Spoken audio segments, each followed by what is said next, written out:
사람을 사고 파는 노예 시장이 없어진 지는 벌써 100여 년이 지납니다. 그러나 아직도 규모는 작지만 사람, 특히 부녀자를 사고 파는 일이 우리 주변에 있다면 놀라운 일이 아닐 수가 없습니다.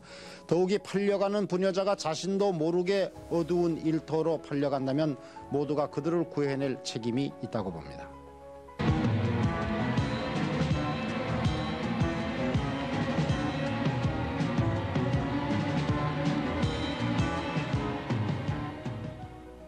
잡지책 보고 전화를 걸었어요. 잡지책에 주간지를 봤나요? 네. 주간지에 나와 있는 그 구직 광고, 네. 구인 광고, 구인 광고를 보고 전화를 했습니까? 네. 전화를 했더니 여자가 거기 잠깐만 있으래요. 전화 끊고요.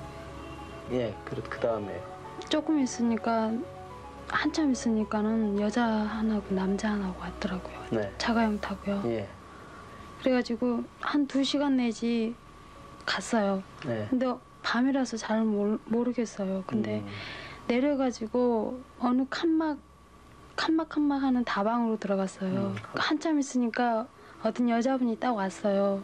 새로운 아줌마를 타고 차를 타고 왔어요. 새 아줌마 따라서 갔더니 네. 여인숙이더라. 부산 여인숙 앞에서 내렸어요. 몸도 마음도 만신창이가 된 채 지난 2년 동안 삶을 포기하다시피 했던 장양은 지난 11일 그 소굴에서 가까스로 탈출해 나왔습니다. 피해자 장양이 탈출했던 여인숙은 탈출자가 생기면 을에 뒤따르는 강력의 조사를 피하기 위해 주인은 이미 행방을 감춘 뒤였고 여종업원 2명은 그런 일이 없었다고 잡아댔습니다. 그러나 굳게 잠긴 방 안은 보통 여인숙의 그런 방이 아니었습니다. 컬러 TV가 있고 오디오 세트와 화장대 그리고 침대가 갖추어진 방에는 감시를 뚫지 못하고 2년여 동안 몸과 마음을 내던졌던 흔적이 역력했습니다. 불야성을 이루고 있는 유흥가 할 일 없이 많은 청소년들이 밤늦은 시간까지 배회합니다. 인신매매 범죄의 마수는 늘 이런 곳을 노리고 있습니다. 민속주점에 갔어요. 민속주점에 가니까 낯선 사람이 2명이 와요. 여자랑 남자랑 30대쯤 된 여자랑 남자랑 와갖고 뭐 얘기를 자기네끼리 해요. 이상한 얘기를 하더니 그다음에 저희들을 이제 여관으로 데려가요. 여관으로 데려가더니 거기서 이제 막 유리컵을 씻고 막 그래요. 2명의 소녀를 꿰어 욕보인 뒤에 제주도에 팔아넘기려다 경찰에 덜미가 잡힌 범인들입니다. 장사는 손님들은 많은데 아가씨가 없어서 장사를 못하더라. 내가 그렇게 이야기한 적이 있어요. 그랬더니 저 총각들한테서 아가씨가 있다고 권호태기한테도 전화가 왔었나 봐요. 치안본부가 집계한 것을 보면 지난 한 해 동안 전국에서 적발된 인신매매 범죄는 모두 201건으로 관련자만 무려 295명이나 구속됐습니다. 범인들은 대부분 2~3명 단위로 무리를 지어 범행하고 몸값은 최하 20만 원에서 최고 100만 원까지 받는 것으로 알려지고 있습니다. 이들이 범행 수법으로 가장 많이 사용하고 있는 것이 잡지나 신문에 구인 광고를 내는 것입니다. 네, 그럴 때 월급은 어느 정도예요? 침시 가능하세요? 네? 침시 가능하시냐고 여기서 먹고 들고.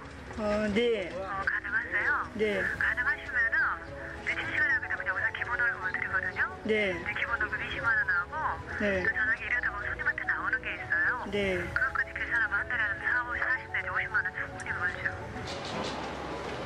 그러나 최근에는 여고생을 비롯해 10대에서 20대 초반의 처녀를 밤낮을 가리지 않고 거리에서 봉고차나 승용차로 납치하는 대담한 수법도 쓰고 있습니다. 경찰은 뚜렷한 이유 없이 행방을 감춘 가출 신고자의 상당수가 이 같은 신종 범죄에 의해 납치돼 탈선 생활을 하는 것으로 분석하고 있습니다. 경제 성장을 상징하는 높은 빌딩들이 불야성을 이루는 대도심의 밤 풍경은 아름답습니다. 그러나 네온사인이 번쩍이는 불빛 아래서 연약한 여인들을 노리는 인신매매 범죄가 도사리고 있는 한 도심의 불야성은 그 빛을 잃을 것입니다.